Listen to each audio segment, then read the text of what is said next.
बिस्मिल्लाहिर्रहमानिर्रहीम। इस चीज पर तवज्जो रखते हुए कि गुज़िश्ता दर्स में हमने कुरान के हुरूफ के सही तलफ़्फ़ुज़ के मुताल्लिक़ गुफ्तगू की थी। हम ये बात जानते हैं कि हुरूफ व कलिमात का तलफ़्फ़ुज़ इंसान के जिस्म के निज़ाम आवाज से बहुत ज्यादा ताल्लुक रखता है।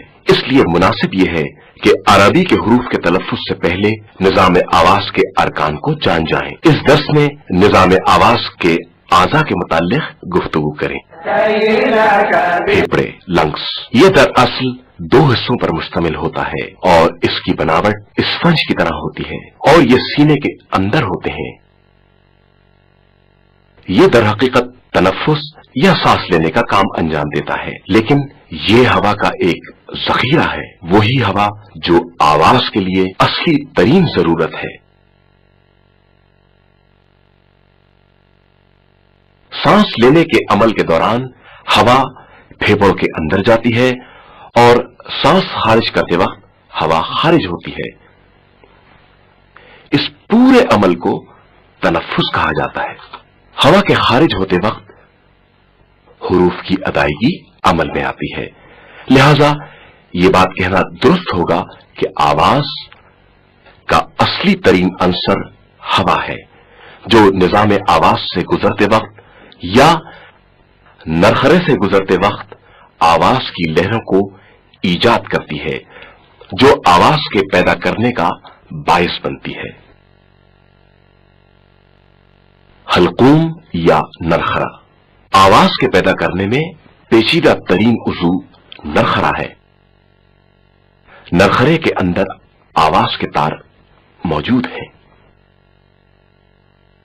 आवाज की लहरों के जरिए नरखरे में आवाज को पैदा करना। आवाज के तार दर हकीकत दो उजलाती पर्दे हैं। ये बहुत नाजुक और बारीक हैं, मगर कुशादा और उफकी सूरत में नरखरे के अंदर मौजूद हैं। इस तस्वीर में नरखरे और इसमें मौजूद आवाज के तारों का अच्छी तरह मुशाहिदा करें। आवाज के तार का काम यह है कि बहुत से अल्फाज के तलफ़्फ़ुज़ के वक्त मुस्तकिल खुलते और बंद होते रहते हैं, या दूसरी सूरत में जब हवा फेफड़ों से खारिज होती है तो हंजरे से गुजरते वक्त आवाज के तारों को हालत इर्ताश में लाती है, जिसकी वजह से आवाज पैदा होती है। हलक, ये वो खाली फजा है जिसका निचला हिस्सा नरखरे से शुरू होता है और ऊपर का हिस्सा हलक के कब्जे तक चला जाता है।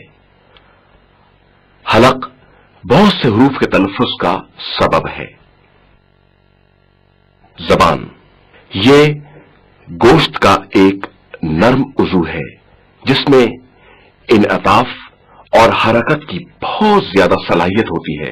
ज़बान गुफ्तगू करने और मुख्तलिफ हुरूफ के तलफ़्फ़ुज़ में बहुत ज्यादा अहमियत की हामिल है और बाज़ हुरूफ के तलफ़्फ़ुज़ में ज़बान बहुत ज्यादा ताल्लुक रखती है।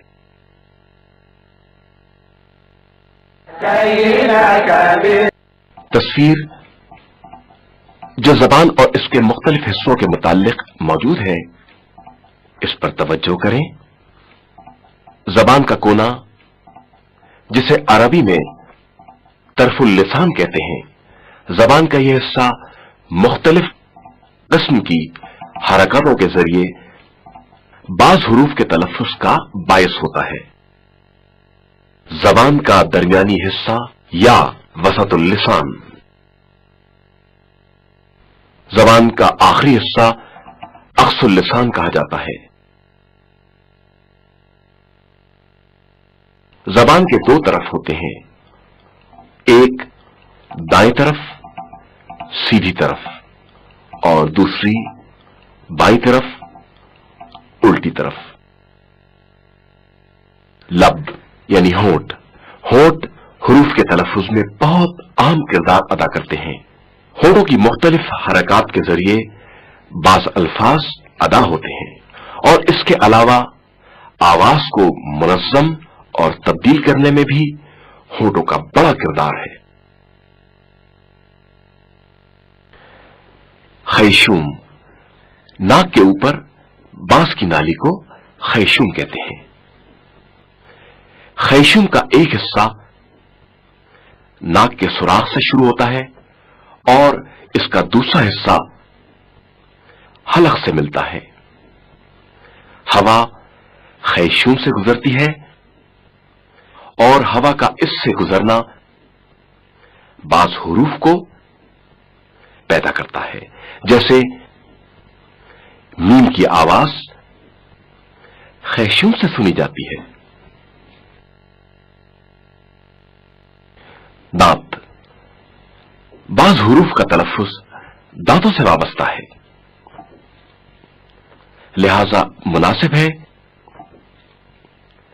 कि इन दांतों के नाम और इनकी जगहों के मुताल्लिक कुछ गुफ्तगू कर लें। हर इंसान के दांतों की कुल तादाद 32 होती है, जो 2 हिस्सों में तकसीम है। एक ऊपर का जबड़ा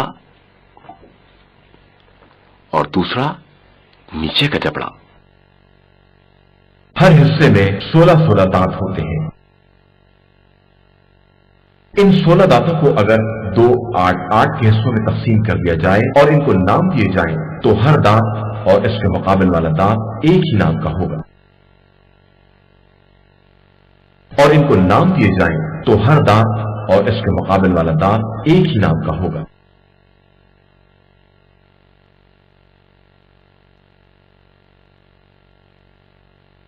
सामने के दांत जिन्हें सनाया कहते हैं।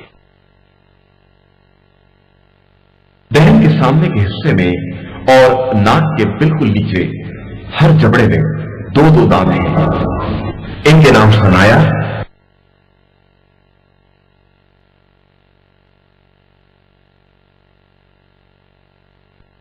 सामने के दांतों के बाद जो दांत हैं, इनको रबाइयात कहते हैं और ये सनाया दांतों के बाद होते हैं।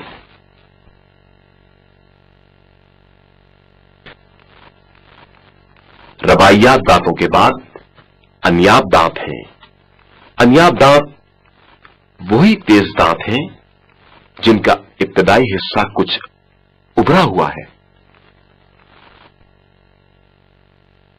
ज़बाहिक या आसिया दांत अनियाब दांतों के बाद होते हैं। अनियाब के बाद ज़बाहिक होते हैं और इसके बाद तवाहिन।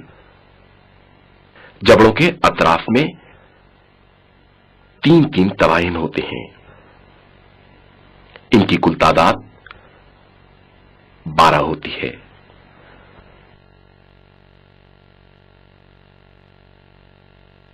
आखिरी दांत, जिसको अक्ल दांत या नवाजिस कहते हैं, जो तमाम दांतों से देर में निकलता है। قال رسول الله صلى الله عليه وآله وسلم خيركم من تعلم القرآن وعلمه तुम में से बेहतरीन शख्स वो है जो खुद कुरान सीखे और दूसरों को सिखाए।